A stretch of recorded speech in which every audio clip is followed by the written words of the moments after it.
Want to find the least common multiple between these two polynomials.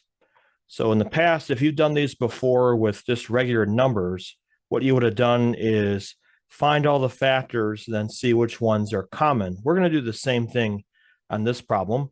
So we need to factor both of these. The first one is a difference of squares. So it's going to be x plus 10 and x minus 10. That's for the first one. And then we're also going to look at the second one. And for that one, we're just going to look for two numbers that multiply to make negative 10 and add to be negative 9. So that's going to be 1 and 10. And we want to put the negative with the larger number there. Now, what we want to do for the LCM, least common multiple, it's going to have to be made up of everything that you see here. If there's any repeats, we won't put those repeats.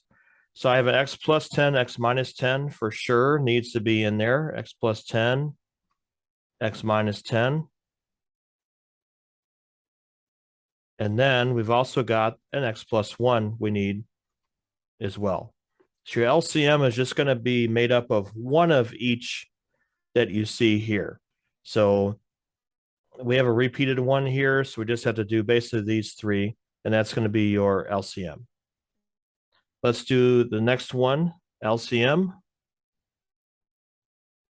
Once again, we need to factor these.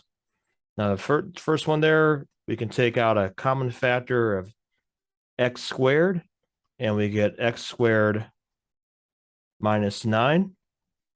But then that can be factored one more time into a difference of squares. So x squared, x plus 3, x minus 3. So take out the common factor, and we notice this could be factored further. The next one, we've got just an x and then x minus 3. That's going to be it. So we have to look for these and these together.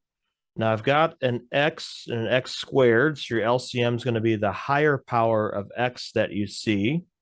So LCM is going to be x squared needs to be in there, the highest power needs to be there.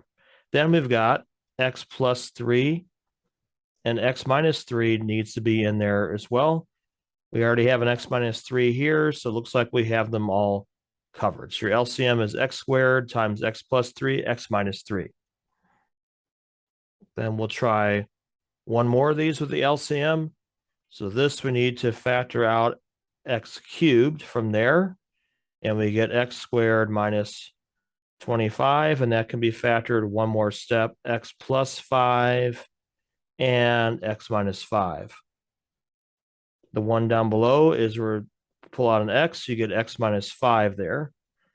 Now this time we have a cube that we pulled out. That's the highest power. So LCM this time needs to be x cubed, but we're also going to include the x plus 5 and x minus 5.